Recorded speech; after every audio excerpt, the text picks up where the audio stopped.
Hello friends, आपके अपने YouTube channel MIM news bulletin में आपका हार्दिक स्वागत है। बिहार सरकार के शिक्षा विभाग द्वारा जो 10 अप्रैल को नई नियमावली यानी कि नियमावली 2023 की जो अधिसूचना जारी की गई, उसमें उसका हर जगह विरोध हो रहा है। ये तो आप सब लोग जानते ही हैं, ट्विटर पर भी देखें और सड़क पर भी देखें, हर जगह इसका विरोध किया जा रहा है। और अब एक नई तारीख जो है वह उसका हम लोगों को इंतज़ार एक बार फिर से करना पड़ रहा है।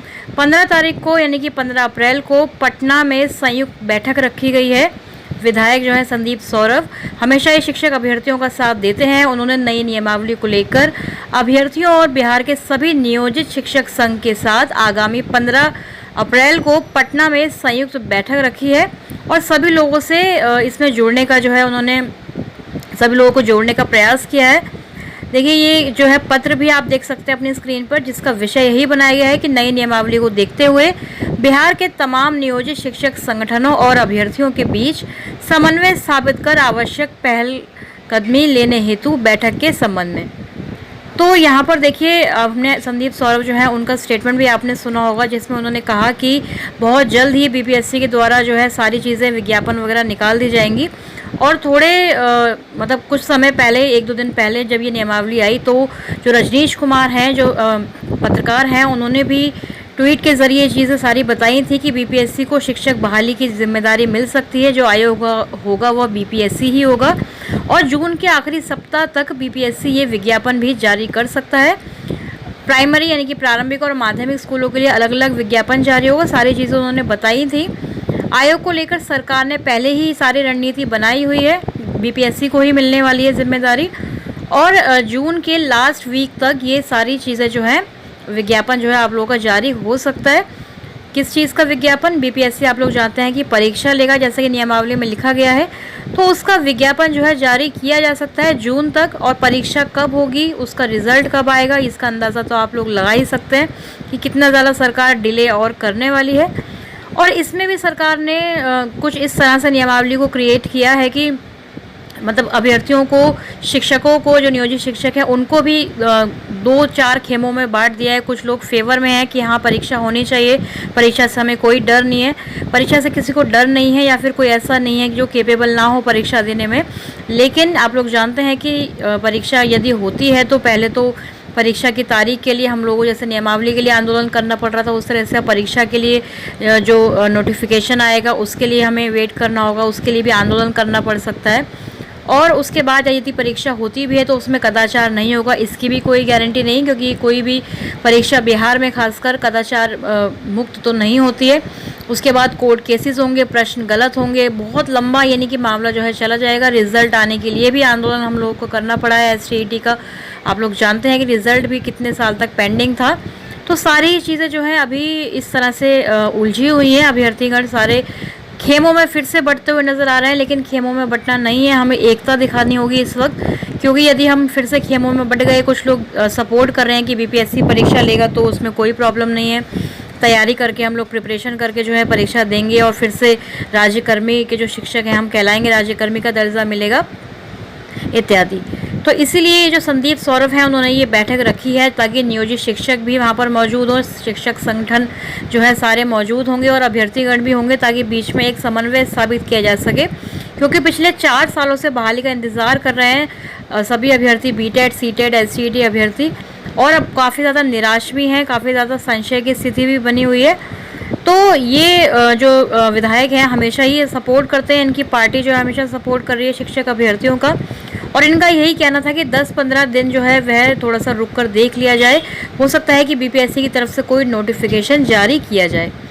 इसके अलावा एक और जो है पत्र हमने देखा कि कई जिलों से ऐसी बातें सुनने में आ रही हैं, गया हो, दरभंगा हो, जहां पर जो जाति आधारित गणना का कार्य शिक्षक कर रहे हैं उसका बहिष्कार किया जा रहा है। तो ऐसे जानकारी मिल रही है कि जो DM हैं, जो जिला पदाधिकारी हैं, उनको पत्र भेजकर या फिर सार्वजनिक करते हुए अपनी बातों को ये कहा जा रहा है कि हम जो जाति आधारित गणना का कार्य है उसको नहीं करेंगे, उसका बहिष्कार किया जाएगा। तो देखिए, इस तरह से सरकार के जो भी कार्य हैं, आप सरकारी हम लोग एम्प्लॉय हैं, तो यदि हम सरकार के कार्यों का बहिष्कार करेंगे तो फिर इससे कोई फ़ायदा नहीं होने वाला है। वैसे भी जाति आधारित गणना का कार्य जब समाप्त होगा, 15 मई इसकी तारीख दी गई है, उसके बाद सारी चीज़ें कैलकुलेट होंगी, तभी ये 7वें चरण की बहाली में जो रोस्टर वगैरह निकलेगा, नंबर ऑफ वैकेंसीज आएंगी, रिक्तियाँ आएंगी, किस कैटेगरी को कितनी रिक्तियां देनी है, वो तभी सारी चीज़ें कंप्लीट हो पाएंगी जब ये जाति आधारित गणना का जो पूरा कंक्लूजन है, पूरा जो कार्य है समाप्त होगा। तो इसलिए इस कार्य का बहिष्कार करने से कोई भी फ़ायदा नहीं होने वाला है। तो हमें अभी यही चाहिए कि मिलकर सबको एकता बनानी है। 2-3 खेमों में हमें नहीं बंटना है कि परीक्षा होगी या नहीं। हमें केवल इस चीज़ पर अभी फोकस करना चाहिए, जोर देना चाहिए कि जो भी सरकार को करना है वह जल्द से जल्द करे। इससे ज़्यादा जो है टाइम अभ्यर्थियों के पास और नहीं है गंवाने के लिए, क्योंकि एज जो है निकलती जा रही है, सभी की एज लिमिट भी है, उसमें भी सारी चीज़ें हैं। बहुत सालों से अभ्यर्थी अनएम्प्लॉयड है। तो सरकार को यही करना है कि जल्द से जल्द जो भी चीज़ें सरकार कर रही है उसको क्लियर करे। कितना वेतनमान होगा, ग्रेड पे क्या होगा, सारी चीज़ें यहाँ पे क्लियर नहीं है नियमावली में। तो भी सरकार को यही चाहिए कि सब चीज़ों को क्लियरेंस करे। कौन सा आयोग जो है परीक्षा लेगा, कब लेगा और कब उसका नोटिफिकेशन आएगा, रिजल्ट, एग्ज़ाम डेट, सारी चीज़ें सरकार को क्लियर करनी चाहिए। और जो विरोध है चारों तरफ तो चल ही रहा है, ट्विटर पर भी काफ़ी देर तक ट्रेंड करता रहा। अभी भी आप देखेंगे यदि ट्विटर ओपन करके, तो उसमें कहीं ना कहीं तेजस्वी यादव के साथ, कहीं ना कहीं नीतीश कुमार के साथ ये ट्रेंड कर रहा है कि शिक्षक नियमावली वापस लो। तो यदि ये शिक्षक नियमावली वापस ली जाती है तो पुरानी नियमावली कौन सी नियमावली रहेगी, या फिर से नई नियमावली बनाई जाए?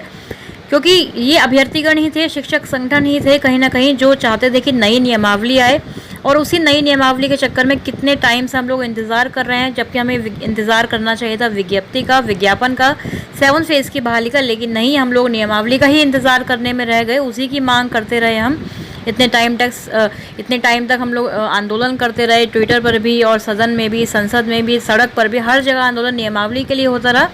और जब नियमावली आई तो कुछ इस तरह से आई है कि ना तो वह 60-40 का रेशो रहा, ना ही एकेडमिक बहाली हुई, और ना ही 80-20 का रहा। यानी कि अगर 60-40 का आता तो भी बहुत सारे लोग ऐसे तैयार बैठे थे कोर्ट केस करने के लिए। 80-20 का रेशो होता, अगर 80% अगर यदि टीईटी मार्क्स को वेटेज, 20% यदि एकेडमिक को वेटेज, तो भी कई सारे लोग पहले से ही तैयार थे कि हम इस पर कोर्ट केस करेंगे। और जो नियमावली 2020 में बनाई गई उससे कोई भी बहाली नहीं होने दी गई, जबकि वह नियमावली भी अगर कंपेयर किया जाए नियमावली 2023 से तो काफ़ी ज़्यादा ठीक रहती। BA BEd पर बहाली होती, MA BEd पर बहाली होती, लेकिन सारी चीज़ें जो हैं अब ठंडे बस्ते में चली गई हैं। और इस नियमावली का इतना ज़्यादा विरोध हो रहा है कि नियमावली को वापस लेने के लिए सरकार पर हर तरह से दबाव जो है बनाया जा रहा है। कहीं पुतला दहन हो रहा है, कहीं जाति आधारित गणना कार्य का बहिष्कार किया जा रहा है। तो इन सारी चीज़ों से सरकार आपकी बातें सुनेगी ऐसा बिल्कुल भी नहीं लग रहा है। तो इसलिए एक जो ये बैठक है 15 तारीख को ये रखी गई है, हो सकता है कि 15 तारीख को कोई ना कोई कंक्लूज़न जो है निकल कर आए, और फिर आगे की जो है आगे की चीज़ें जो है क्लियर होंगी, किस प्रकार से और कैसे बहाली ये शुरू की जाएगी। तो इस वीडियो में फिलहाल यही अपडेट थी कि 15 अप्रैल की एक बार फिर से तारीख का हमें इंतज़ार करना है। यहाँ तक कि जून के लास्ट वीक में विज्ञापन जारी हो सकता है BPSC की परीक्षा का, इसको भी अभी देखना होगा, क्योंकि सरकार आगे क्या स्टैंड लेती है, क्या करती है, अभी आने वाला वक्त ही बताएगा। तो फिलहाल के लिए चैनल को सब्सक्राइब ज़रूर कर लें। इस वीडियो में फिलहाल इतना ही। Thank you for watching.